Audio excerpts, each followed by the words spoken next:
Under titlen kunne som end godt være, vi er røde, vi er hvide, vi står sammen side om side. Det er et fællesskab på Østerbro, som er ganske unikt og et godt oplæg til finalen i denne kvalifikationsturnering. Ronaldo er fantastisk offensivt, men altså defensivt bag dem kan der godt komme nogle muligheder, specielt med i højre siden, hvor vi har Lars Jacobsen som en utrolig offensiv bak. Dødbolden frisparket som sædvanligt fra Christian Eriksen. Han plejer at lægge den ganske fornuftigt, og der er solidt dansk derinde, og den ligger godt der i første omgang. Stor mulighed. Den er i kassen. Efter masser af klumpspil, jeg tror, der er fløjtet. Der er fløjtet dernede. For hvad? Det er så det store spørgsmålstegn. Han dømmer et frispark. Lad os prøve at se Eriksens frispark. Det er Simon Kjær i første omgang. Hvad sker der der? Han har ikke fat i den, keeperen. Overhovedet ikke. Den kan han da ikke fløjte på. Simon Kjær kommer der.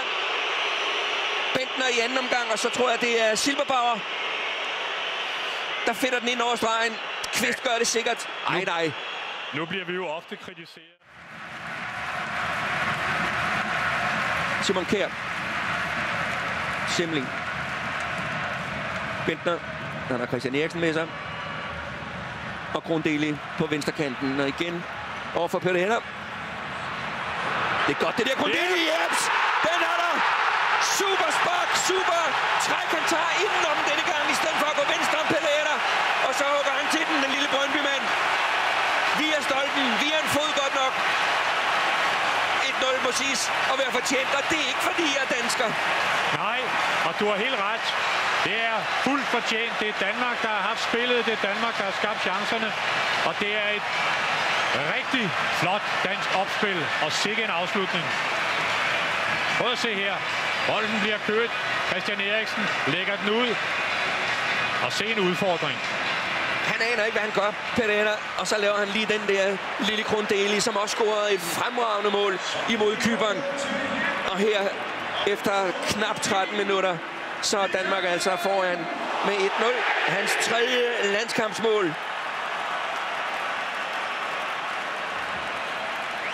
Ja, det resultat kan de godt sende til Rosunda. Hvor dejligt. Så fladet ned igen. Jeg har meget svært ved at se, hvad den her italienske dommertrio har gang i. Simon Kjær hætter den ind i midten. Bentner får desværre ikke ramt på den.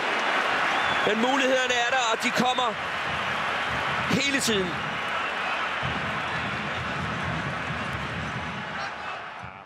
Hvad skal vi? Ronaldo, Lars Jacobsen over ham. God opbakning er der hver gang. Der er en mand ude at hjælpe.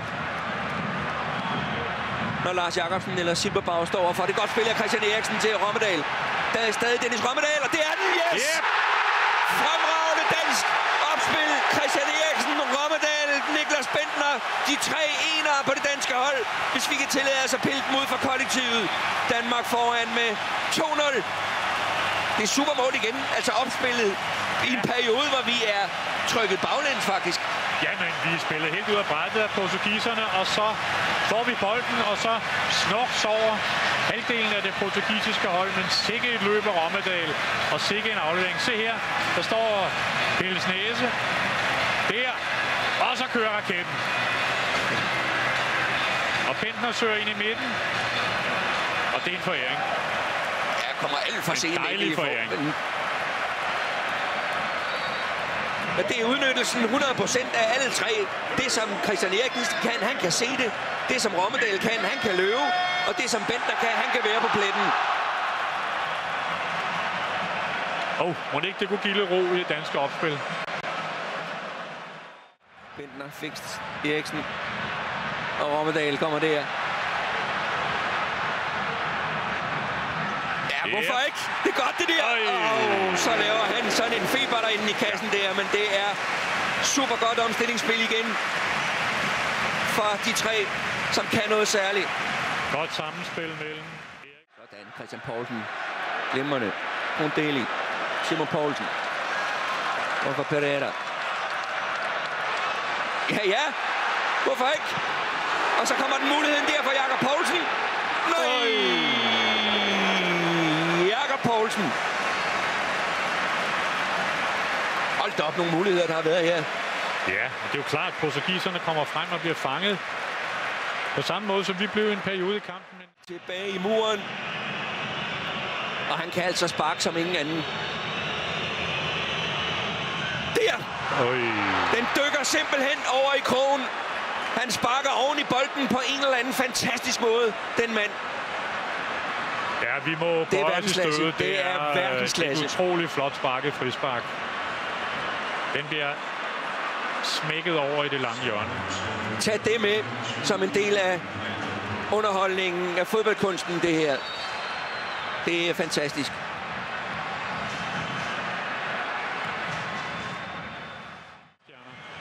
Og et hold med en god blanding af unge talenter. Og så nogle rutinerede folk, de kan læne sig op af, og som de har lært meget af. Der kommer armen i vejret. Dansk fodbold har gjort det igen. Morten Olsens 4. slutrunde. For første gang Niklas Bentner til en EM-slutrunde. Og Danmark altså for 7. gang i selskab med Europas absolut bedste. Skuffede portugisere, det kan vi ikke tage os af. Jublende danskere i parken og på banen, der danses. Sikke en triumf for spillerne og en triumf for Morten Olsen og for dansk fodbold.